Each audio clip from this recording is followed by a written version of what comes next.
Okay guys, so here where we're gonna make the gravy piece of this. So I want to show you what these look like. The pork chops, you're gonna see that the olive oil is a little bit brown, and where we've had the almond flour, it's got got some of the crispies in there, so to speak. So you want to take out your pork chops and set them on your plate.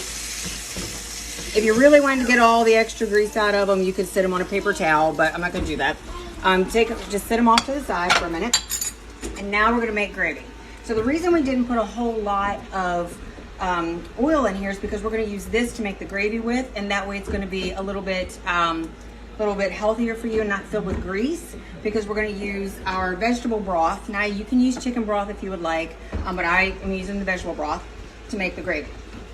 So this is water, and what I'm using is actually arrowroot. So arrowroot is kind of like cornstarch, but arrowroot is a plant that this is a thickener. So the way that we do this, put a couple heaping teaspoons in there, depending on how much gravy that you're going to want. So I'm going to put that in, and this is water I'm going to mix with it. But the other thing I want to do is go ahead and put in my vegetable broth into the pan.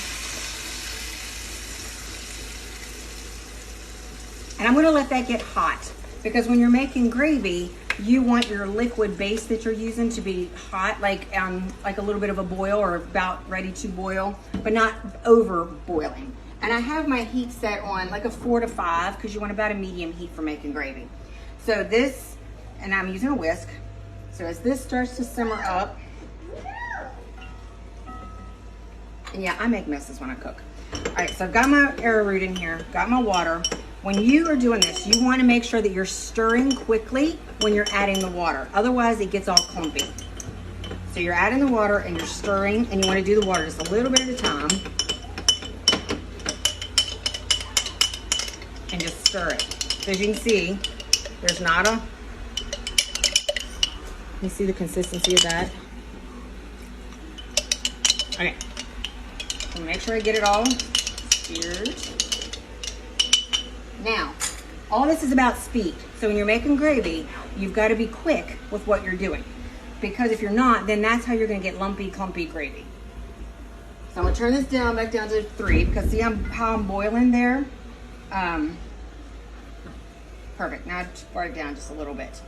So I'm going to add this in slow, and so when I'm making gravy, I start the whisk before I start pouring the thickener in it.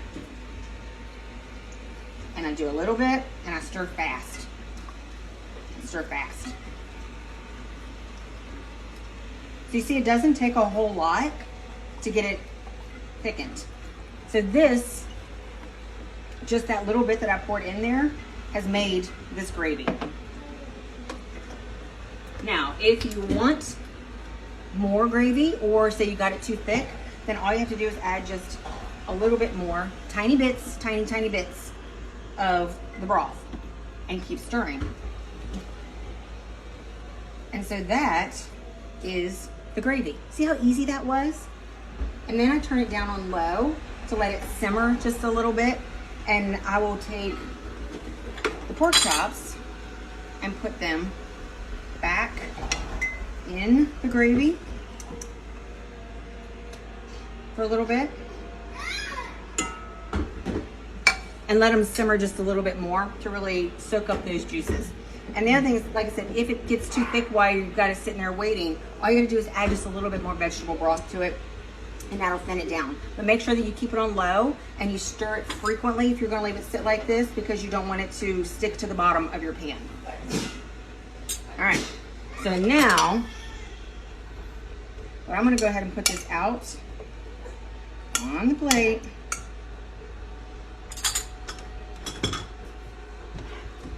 And then you just put it on.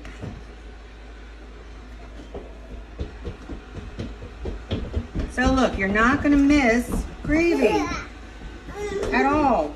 And you can serve this with some couscous on the side, or some wild brown rice, not potatoes, not mashed potatoes, guys. But anyway, so there is our pork chops with our healthier creation of gravy.